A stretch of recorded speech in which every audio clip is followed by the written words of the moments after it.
Then we had okay, Sure Thing was with Devante. Um, You Excite Me. Ah, yeah. I don't remember much about that record. I, there were too many records on that album. I just don't remember that one as much. Yeah.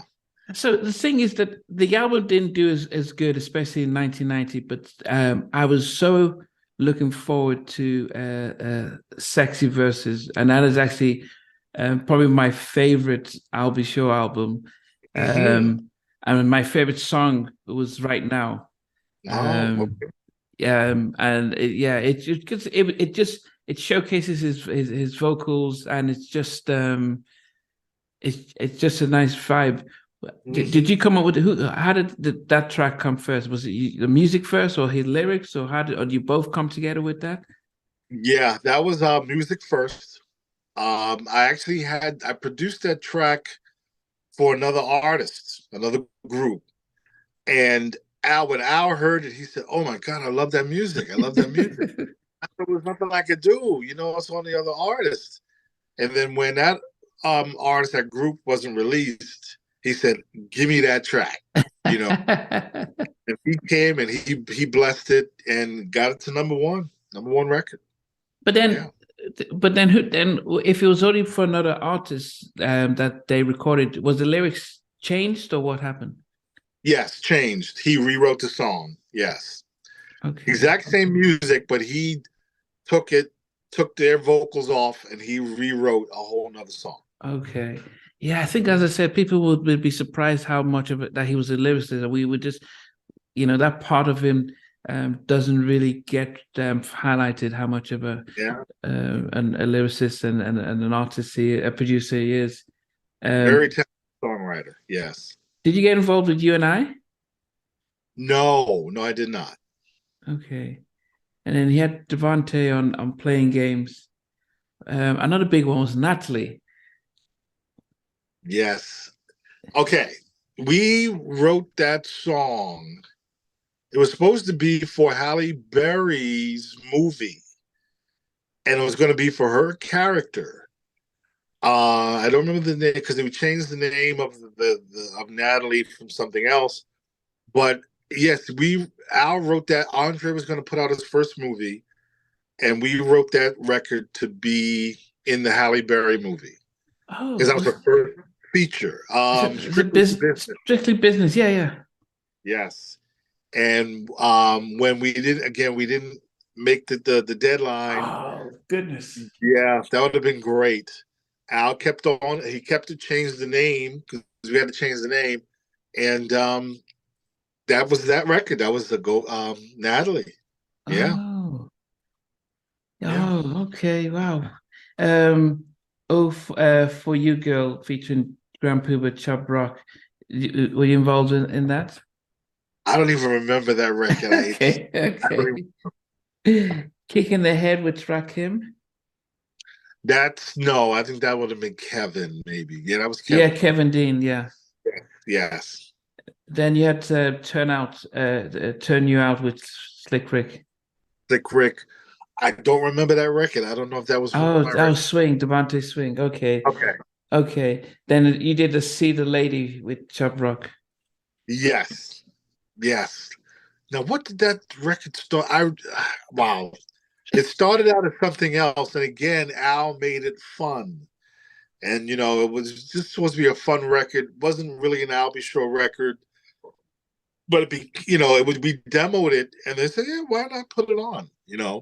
But that was another fun record. Yes. Um, yeah, and then okay, so we had okay, so Dean came in with "Thanks for a Great Time Last Night," Hmm. but you came back with "I Don't Want to Cry." Yes, I love that record.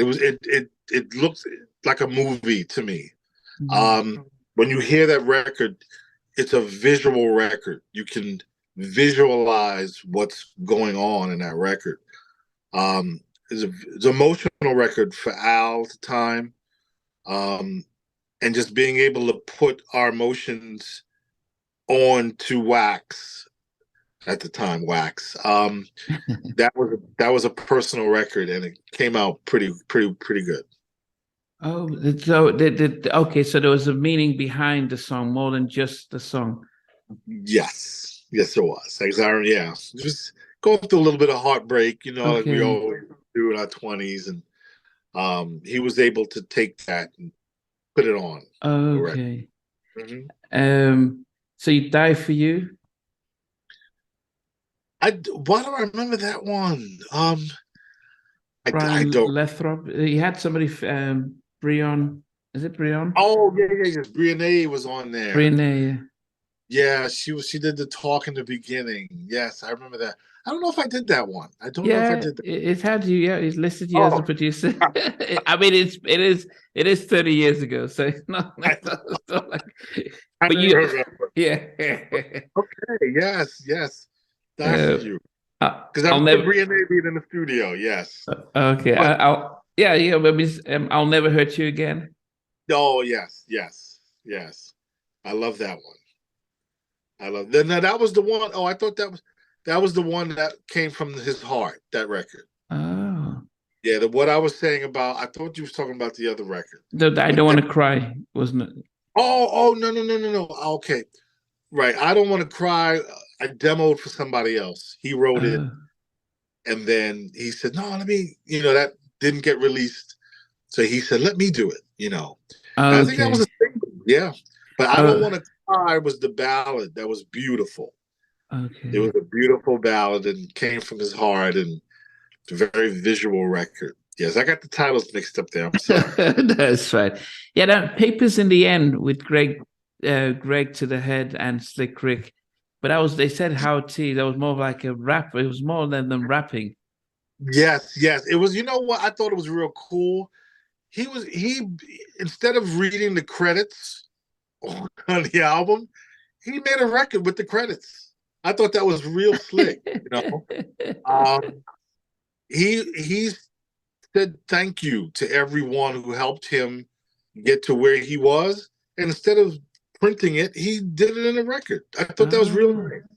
Yeah, Yeah. it was definitely a strange one. Now, when I told people that I was going to get you, there's a few questions that I just wanted to go through, because there's loads of people that are amazed. They said on Al's first album, a lot of engineering and mixing was done by Ronnie Shamir, Yes, Ronnie Shamir. Shamir.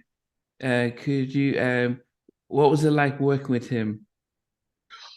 He was a young.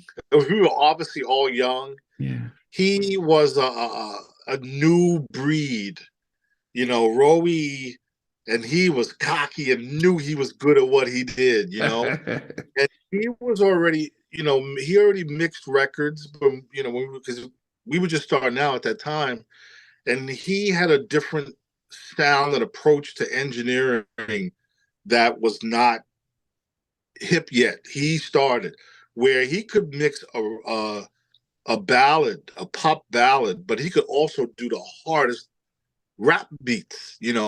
So and then he had tricks in his engineering, and his mixing, and him and Al together, they were able to really help create that sound. But Rowie was ahead of his time, no doubt. Okay. Yeah, is Mhm. he still? Did he continue working with you guys, or is it just the first album? Yeah, it was just the first album. He helped us with some other stuff also. I think the Tevin Campbell stuff he helped record. Um, but Rowie went on to do stuff like Run DMC, and he worked with a whole bunch of other artists. But he definitely helped us get our start with that sound for sure. Okay. And another question is Valerie George. Wow, You got some real wow. good fans who know your stuff. I don't. Valerie was a songwriter that I met here in New York. She was from New Orleans, Louisiana, and incredible R&B songwriter. Okay. And we worked together when Andre moved over to Motown. Okay. Yeah. That 95, 97. Okay. Yes, and Andre gave us a deal, and we put the album together, and you know, the whole Motown thing just wasn't. It was coming down, and she got lost.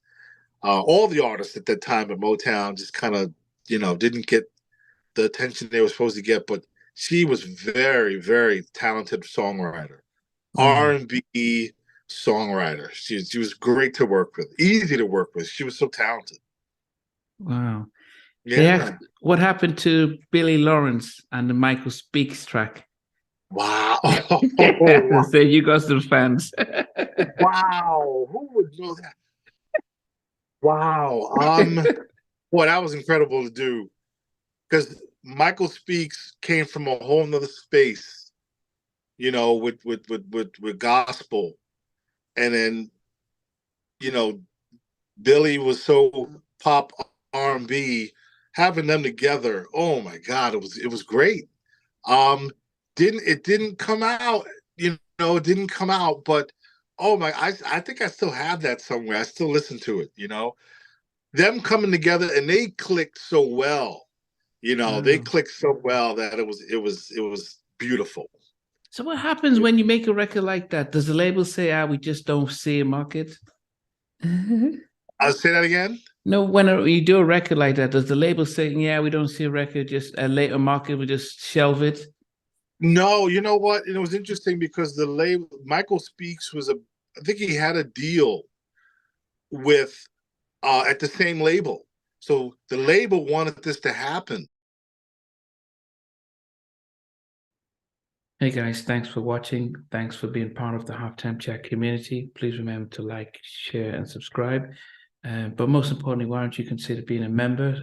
That's a way of supporting the channel, but also getting a lot of videos ahead of time, a lot of behind the scenes stuff, and some exclusive content that doesn't get shared. But anyway, thanks for watching, and thanks for being part of Halftime Chat. Sweet.